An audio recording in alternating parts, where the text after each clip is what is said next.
ఈరోజు కథ బాధ్యత. రచన కిషోర్ సేమల్ల గారు. కథ చివరి వరకు విని నచ్చితే తప్పకుండా లైక్ చేయండి. ఇంకా కథలోకి వెళ్ళిపోదాం. ఉదయం 6 గంటల వేళ సుమారు 100 కిలోమీటర్ల వేగంతో గోవా నుంచి బెంగళూరు వెళ్లే హైవే మీద ప్రతాప్ సుధీర్ని బైక్ మీద తీసుకొస్తున్నాడు. సుధీర్కి వేగం అంటే చాలా భయం. ఎవరి బైక్ కూడా ఎక్కడందుకే. కానీ ప్రతాప్ తనని ఒప్పించి ఒకసారి ఆట పట్టిద్దామని తన బైక్ ఎక్కించుకున్నాడు. ప్రతాప్కి వేగం అంటే చాలా సరదా.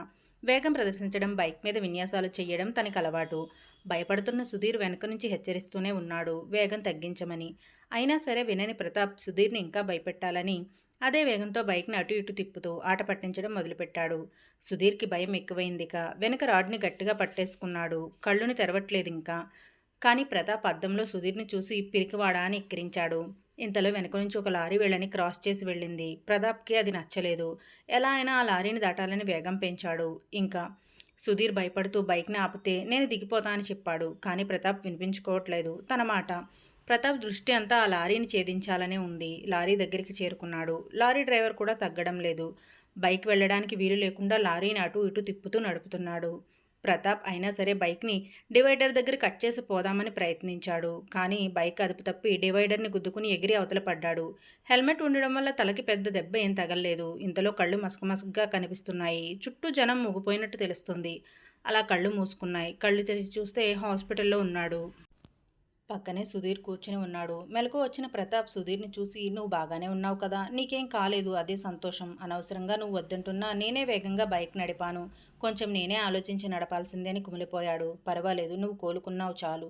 నువ్వు బాగా విశ్రాంతి తీసుకోవాలి. నేను నీ పక్కనే తోడుగా ఉంటా. ధైర్యంగా ఉండు అని సుధీర్ ధైర్యం చెప్పాడు. ఇంతలో తలుపు తెరిచిన అలజడి వినిపించింది. వేరే ఎవరో కాదు, ప్రతాప్ వాళ్ళ అమ్మా నాన్న దగ్గర చేరి ప్రతాప్ని ఓదార్చుతున్నారు. వాళ్ళ అమ్మ అయితే బిడ్డ దగ్గర ఏడవద్దని కన్నీరు ఆపుకుంటున్నా ఆగనంటున్న కన్నీరు కళ్ళని దాటి బయటకు వచ్చేశాయి. నాన్న తలని నిమురుతూ తన ప్రేమను చూపిస్తున్నాడు. కుటుంబంతో కాసేపు ప్రతాప్ సమయం గడపాలని సుధీర్ బయటకు వచ్చేశాడు. కొన్ని రోజులు గడిచాక ప్రతాప్ పూర్తిగా కూలుకున్నాడు. తన నాన్నగారి వ్యాపారం తానే స్వయంగా చూసుకుంటున్నాడు. 90లోనే వెళ్లే బండి 60 దాటకుండా జాగ్రత్త పడుతున్నాడు. చాలా మార్పు వచ్చింది ప్రతాప్లో. మునుపటితో పోలిస్తే ఒకరోజు ప్రతాప్ ఆఫీసులో ఉండగా సుధీర్ అక్కడికి వచ్చాడు. ప్రతాప్ చాలా ఆనందపడ్డాడు సుధీర్ రాకతో. ఇద్దరికీ కాఫీ తెమ్మని పనివాడికి చెప్పాడు. ఇద్దరూ కాసేపు మాటల ముచ్చట్లు పెట్టుకున్నారు. ఇంకేంటి కబుర్లు సుధీర్ అని ప్రతాప్ అడిగాడు. ఈరోజు నువ్వు నాతో పాటు మా ఇంటికి రావాలి ప్రతాప్ అని సుధీర్ అడిగాడు. ఎప్పుడూ తీసుకువెళ్ళమన్నా ఏదో కారణం చెప్పి ఆపేసేవాడివి నన్ను. ఈరోజు నువ్వే రమ్మంటున్నావు. ఏదైనా ఫంక్షన్ ఉందా ఇంట్లో అని అడిగాడు. అలాంటిదేమీ లేదు, ఊరికే మా ఇంట్లో నిన్ను పరిచయం చేసినట్టు ఉంటుంది అని అడిగాడు. దానికి ప్రతాప్ పద పోదాం, నువ్వు పిలవడం నేను రాకపోవడము ఎంత మాట అని ఇద్దరూ నవ్వుకునేలోపు సర్ కాఫీ అని పనివాడు పిలిచాడు. ప్రతాప్ ఒక కప్పు తీసుకుని సుధీర్ని కూడా తాగమన్నాడు. కానీ సుధీర్ నేను ఇప్పుడే తాగి వచ్చాను, తర్వాత ఎప్పుడైనా మళ్ళీ కలిసి తాగుదామని చెప్పాడు సుధీర్. ఇద్దరూ బయలుదేరారు కాసేపటికి. ప్రతాప్ బైక్ నడుపుతూ గుర్తుందా సుధీర్, మనం సరిగ్గా 6 నెలల క్రితం ఇలానే బైక్ మీద తిరిగాం. దేవుడి దయ వల్ల ఇద్దరం బయటపడ్డాం. మళ్ళీ చాలా రోజులకి ఇలా కలిసి ఒకే బైక్ మీద అని పాత రోజులను గుర్తు చేసుకున్నాడు. ఇంతలో సుధీర్ వాళ్ళ ఇల్లు వచ్చింది. చూడటానికి చాలా పాత ఇల్లు, రేకుల ఇల్లు అది. బయట ఒక బావి, పూల మొక్కలు ఉన్నాయి. పక్కనే మంచాన పడిన సుధీర్ వాళ్ళ నాన్నను చూశాడు. నమస్కారం పెట్టాడు. కానీ స్పందించలేని ఆయన్ని చూసి బాధపడ్డాడు. దగ్గరికి పోయి పరామర్శించాడు. చిన్న గుమ్మం, దాన్ని దాటుకుని లోపల అడుగుపెట్టాడు. కుట్టు మిషన్ మీద బట్టలు కుడుతున్న ఆవిడే మా అమ్మగారు అని సుధీర్ చెప్పాడు. ప్రతాప్ని చూసి సుధీర్ వాళ్ళ అమ్మగారు నమస్కారం చెప్పి కూర్చో బాబు, టీ తీసుకువస్తా అని లోపలికి వెళ్లారు. ప్రతాప్ చుట్టూ పరిసరాలు గమనిస్తూనే ఉన్నాడు. ఇంత పేదరికంలో ఉన్నారా వీళ్ళు అని ఆశ్చర్యపోయాడు ప్రతాప్. ఇంతలో సుధీర్ వాళ్ళ చెల్లి స్కూల్లో పిల్లలకు పాఠాలు చెప్పి అప్పుడే వచ్చింది. ప్రతాప్ని చూసి నమస్తే చెప్పి కూర్చోండి, అమ్మ టీ పెట్టావా, అన్నయ్య ఫ్రెండ్ ఎవరో వచ్చారు అంటూ పిలిచింది. ప్రతాప్ ఆ ఇంటిని వాళ్ళ పరిస్థితిని చూసి ఇంత చిన్న ఇంట్లో ఇన్ని కష్టాలతో ఎలా బ్రతుకుతున్నారు అని ఆశ్చర్యపోయాడు. అలా లోపల అన్ని వైపులా చూసుకుంటూ గోడ మీద సుధీర్ ఫోటోని పూలమాలతో చూశాడు. అంతే, అక్కడికక్కడికే షాక్ అయ్యాడు. పక్కన చూస్తే సుధీర్ లేడు. ఇంతలో సుధీర్ వాళ్ళ అమ్మ చెల్లి వచ్చారు. వీళ్ళని చూసి సుధీర్ ఫోటో ఏంటి గోడ మీద అని అడిగాడు. దానికి వాళ్ళ అమ్మగారు కంట్లో కన్నీరు తీశారు. వాళ్ళ చెల్లి ఊరుకో అమ్మ అని ఓదార్చింది. కళ్ళని తుడుచుకుని సరిగ్గా 6 నెలల క్రితం వాడు బైక్ యాక్సిడెంట్లో చనిపోయాడు బాబు అని చెప్పింది. ఆ వార్త విన్న వాళ్ళ నాన్నగారికి పెరాలసిస్ స్ట్రోక్ వచ్చి మంచాన పడ్డారు. తన చెల్లి ఇంజనీరింగ్ మధ్యలో మానేసి స్కూల్లో పాఠాలు చెప్పుకుంటూ ఇంటి బాధ్యతని తీసుకుంది.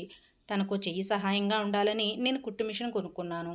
చెట్టంత కొడుకు చేజారిపోయాడయ్యా. నా కొడుకు బ్రతికి ఉంటే అన్నీ సవ్యంగా సాగేవి ఈరోజు. కానీ వాడిని దేవుడు ముందే తీసుకుపోయాడు. వాడి రాత అంతే అనుకుంటా అని బాధపడింది సుధీర్ వాళ్ళమ్మ. ఇదంతా విన్న ప్రతాప్ లేచి అక్కడి నుండి బయలుదేరాడు. బైక్ మీద వెళ్తూ నేను చేసిన చిన్న తప్పు వల్ల ఒక కుటుంబం రోడ్డున పడింది.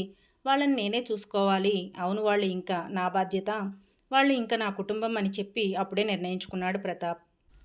వెంటనే వెనక్కి వెళ్ళాడు. జరిగిన విషయాన్ని మొత్తం చెప్పాడు. ఈ రోజు నుంచి మీకు సుధీర్ లేని లోటు నేను తీరుస్తా అమ్మా. నన్ను మీ కొడుకు అనుకోండి అని సుధీర్ వాళ్ళ అమ్మ చేయి పట్టుకుని మాట ఇచ్చాడు.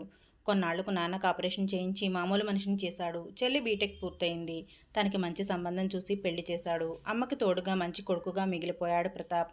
ఒకరోజు ప్రతాప్కి సుధీర్ కనిపించి, నేను బ్రతికి ఉన్నా ఇంత చేస్తా అని ఎప్పుడూ అనుకోలేదు. నువ్వు చాలా చేశావు నా కుటుంబానికి తోడుగా ఉండు అని చెప్పి తన ఆత్మని సంతృప్తిగా ఇప్పుడు స్వర్గానికి చేర్చాడు. ఈ కథలో నీతి ఏంటంటే, మనం రోడ్డు మీద వాహనం నడిపేటప్పుడు చాలా బాధ్యతగా ఉండాలి. ఒక యాక్సిడెంట్లో పడిపోయేది మనమే కాదు, మనతో పాటు కుటుంబం కూడా రోడ్డున పడిపోతుంది. వేగం ప్రమాదకరం. దయచేసి జాగ్రత్తలు పాటిస్తూ నడపండి. కథ నచ్చితే కనుక తప్పకుండా లైక్ చేయండి. Thank you for watching.